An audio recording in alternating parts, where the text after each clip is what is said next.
Actually, what we're going to do first is we're going to look at another muscle called coracobrachialis, and then we're going to look at the brachialis muscle as well. So we're going to start with brachialis here, and it's just under the bicep. Feel this one for me. Yeah, okay. Just come under here. Look.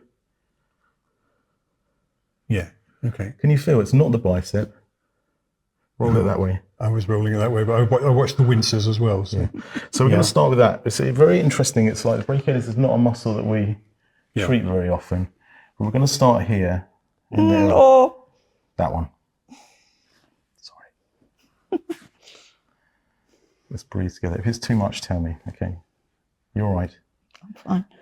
Do you imagine that this is a worse pain than Lorraine would have in the other arm if you did the same thing? No question. No question. Look, the other thing that's important about shoulder problems is they have a significantly bad impact on quality of life. Yes, yeah.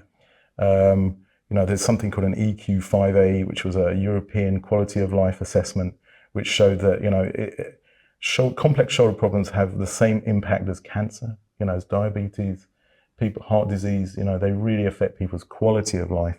Can't sleep, can't brush your hair, can't do your bra up, all these things. No, but it's true, right? Yes. And wiping yourself after the toilet, that's another difficult position, what we call the Apley scratch test, trying to bring up bits. So, without wanting to, okay, yeah, stomach going.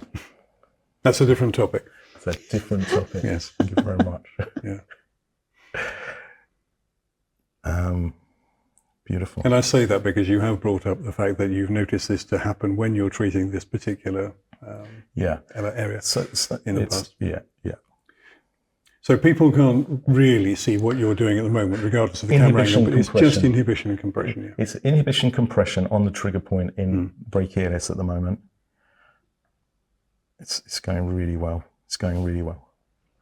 Okay, what we're going to come up now is coracobrachialis, pec minor, short head bicep, okay? So each one of these problems has a slightly different algorithm. So here is this, yes, and it's because we've got this sort of anterior rotated shoulder. How are we doing for time, by the way? No, fine. I'll keep you on track, don't worry. All right. Any questions? No, you tell us what you're doing. Fine. So inhibition compression, I'm finding the trigger point here is the short head of bicep, just here. Breathe and relax. Breathe and relax. And then I'm short head of biceps. Short head of bicep, right. Yeah. Yeah, I know I cover the long head in frozen shoulder a lot, but, the biceps is, I could spend 2 hours just talking about the bicep, as you know. Hugely important muscle. The long head is intracapsular. It's one of the few muscles in the body that's intracapsular. The short head inserts into the coracoid process next to pec minor, coracobrachialis, and it provides 70% of the power of the bicep. So most of the power, in fact more of the bicep, comes from the short head. And so with a rotator cuff, we're going to look at short head. We're also going to look at long head, but short head first. Okay, so let's just release that together. Let's focus on the breath.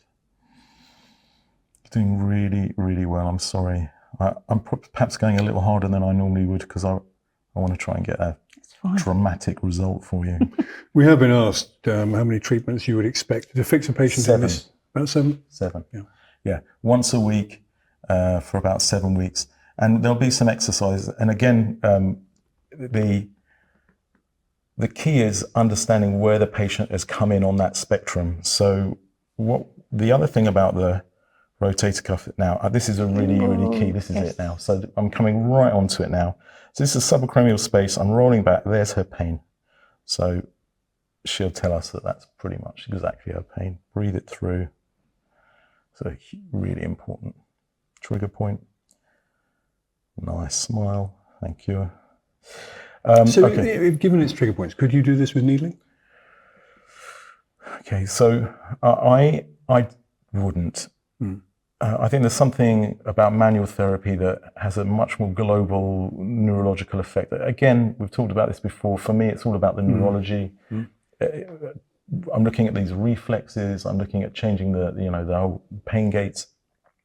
So there's something about, you know, physically stretching out the fascia, which you don't get with the needles. And, you know, I love needles, so it's not that I'm... We're nearly done. A few more minutes.